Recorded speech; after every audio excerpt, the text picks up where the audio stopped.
This is Chris Johnson with ABCD News with your world stories. In Uganda, some 90% of the population lives without access to electricity. Eva is a community leader who lives in Uganda, and she is a part of a group called Solar Sisters. It is a growing group of female entrepreneurs who are creating access to energy while earning an income to support their own families. Eva has been a witness to the harsh conditions that comes with living in the rural areas such as Uganda with a shortage of electricity. So she knows all about the health hazards. She also says that this lack of electricity prevents people from escaping poverty because they can only work so long until the light runs out, unlike people with electricity who can work the full day. Eva wants to create access to safe, affordable, and clean energy, and these sisters are hoping to make a big change. Also, this past Friday, President of Russia signed a law stating that no more Russian orphans could be adopted by U.S. citizens. Many people who are already planning on adopting were thrown into confusion after hearing about this. There were over 1,000 adoptions last year, and now there are 50 pending. In the past, Russian law stated that a child could only be adopted by U.S. citizens if they had been rejected by 3 different Russian families. The main reason this law was brought up to be signed was because Russian nationalists argued that it's a shame for Russian children to be sold to economic refugees. As for the pending children scheduled to be adopted, we don't have the answers yet, but we will get back to you on that. And here's national news.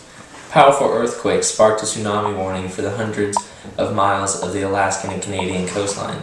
But the alert was cancelled when no damaging waves were generated. The magnitude 7.5 quake and tsunami warning that followed caused concern in some coastal communities, with alarms sounding and people rushing to higher ground for safety. But the Alaska Tsunami Warning Center later said the waves are too small to pose a threat, reaching just 6 inches above normal sea level in places such as Sitka and Port Alexander. The temblor struck at midnight Friday, 1 a.m. Pacific Standard Time, Saturday, and was centered about 60 miles west of Craig, Alaska. Seismologist Jana Persley of the USGS said the quake was followed by 6 aftershocks, the strongest of which registered at 5.1 and came nearly 4 hours after the initial quake. Residents say belongings were tossed off the walls as the earthquake was unfolding. The tsunami warning was eventually expanded to include coastal areas from Cape Fairweather, Alaska, to the northern tip of Vancouver Island, Canada, an area extending more than 700 miles. In addition to the warning, a tsunami advisory was briefly in effect for Alaska coastline areas to the north of the warning zone, as well as the south of the zone, from the Washington state border to the northern tip of Vancouver Island.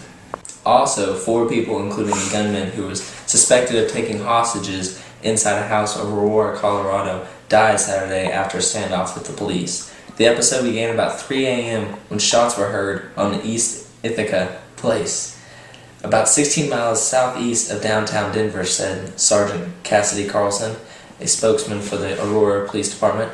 A woman who had escaped from the house told officers that shots had been fired, that she observed 3 people inside the home who appeared lifeless as she was leaving. According to the statement released by the police on Saturday afternoon, about 50 officers, including members of SWAT unit and hostage negotiators, were called. Mrs. Carlson said, when attempts to talk to the man by telephone and bullhorn were unsuccessful, the police statement said officers moved in using an armed vehicle around 8 a.m., which was fired upon. The police were unable to force the gunman out of the house using gas, Sergeant Carlson said, and about an hour later officers shot him to death after he appeared in the second-floor window. Inside, the police said they found bodies of a woman and 2 other men. Sergeant Carlson did not identify the victims or the gunman, and said the investigators did not know what set off this episode. Thank you, Chris, for that national news. Now here's sports for you athletes. Hockey is back, and it took nearly 4 months and 1 long night to get the game back on the ice. With the season on the line, the NHL and the Players Association agreed on a tentative pact to end a 113-day lockout and save what is left of the fractured schedule. Gary Bateman and Union Executive Director Donald Furr ceased being adversaries and announced the deal while standing side by side near a wall toward the back of the negotiating room and showing signs of weariness. A marathon negotiating session that lasted more than 16 hours, stretching from Saturday afternoon until just before dawn Sunday, produced a 10-year deal.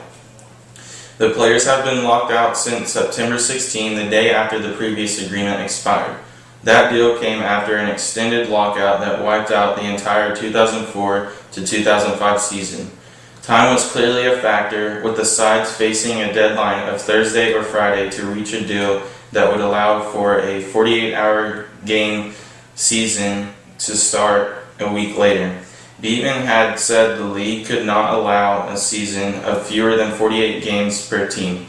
All games through January 14, along with the All-Star Game and the New Year's Day Winter Classic, had already been canceled, claiming more than 50% of the original schedule.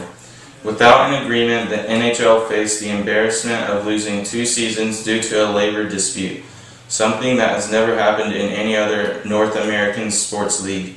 The 2004-2005 season was lost while the sides negotiated hockey's first salary cap. Swansea City and Arsenal kept their FA Cup hopes alive on Sunday after a dramatic 2-2 draw at the Liberty Stadium with a 3-goal flurry in the final 10 minutes following a lightning strike from Michu. The big Spaniard made an instant impact in the 58th minute of the third round tie when he scored a little more than a minute after he came on to the chance of "he scores when he wants" from a spirited Welsh crowd. Arsenal, sensing their best chance of a first trophy since 2005 was slipping through their fingers, replied with a Lucas Podolski equalizer in the 81st minute. Kieran Gibbs then sent the visitors 2-1 up with a volley 2 minutes later before Danny Graham grabbed an equalizer from close range in the 87th minute. Collecting a long ball knotted on by Nathan Dyer, Michu muscled through the defense by lifting the ball past Pierre Mertesacker in a strong and smooth movement before calmly slotting the ball home. It was his 3rd goal against Arsenal this season after scoring twice at the Emirates in the Premier League last month. Thanks, BJ. Now your local news. Last Saturday, Burleson's 100th anniversary was celebrated. Residents from all around the city, big and small, gathered around for the countdown to light the Christmas tree and watch the fireworks go off. Everyone was getting in the Christmas spirit. Earlier in the day, Santa even made an appearance. He rode up to Burleson's Rec Center in a sleigh for breakfast and entertained all the little children, giving them a chance to share their wishes and see his helping elves. Sausage, pancakes, and orange juice were enjoyed by everyone at the break for breakfast. There was also a craft fair at the Burleson Senior Center that kept everyone busy all day until Santa had to board his sleigh to attend the annual Reindeer Club parade before the light show in downtown later that night. It was a great day filled with fun to celebrate the anniversary of Burleson and get everyone in the holiday spirit. One bad decision can change the course of many lives. This was proved at Burleson High School in the drama known as Shattered Dreams. 2 weeks ago, on Tuesday, students were released from their classes to find a crash scene at the front of their high school. A vehicle had collided with another vehicle involving 5 of the students' classmates. In one car were Landon Whitlock and Chris Ripka playing the role of an intoxicated driver, and in the other were Brittany Cummings, Rachel Peters, and Mandy Sow. Burleson police and firefighters responded to the crash with ambulance support. Peters was announced dead, and Cummings and Sow had serious injuries but survived. Since Ripka was driving intoxicated, his charge increased to intoxication manslaughter, second-degree felony that can carry on with it a 20-year jail sentence and a $10,000 fine. Shattered Dreams was designed to show students just how real one bad decision could affect your life and others. Jacobson spoke about what he thought of the project. He said, "It provides an awareness of what drinking and driving causes. It does not impact just the people involved in the accident, but everyone in the community." While Peter's life was taken away by Ripka's poor choice, he found his life was taken in jail. He's hopeful that this experience is something from which his fellow classmates can also benefit and take with them in their life as a lesson. Shattered Dreams didn't take place last year because administrators couldn't find a time to fit it in with testing, so the project returned this year with an early November date. Burleson is hopeful it can be an every other year occurrence rotating between the 2 Burleson high schools. Now Devin with the live weather report. Hello everyone, today is December 21st and it is sunny to partly cloudy with a high of 66 with winds southwest at 5 to 10 miles per hour.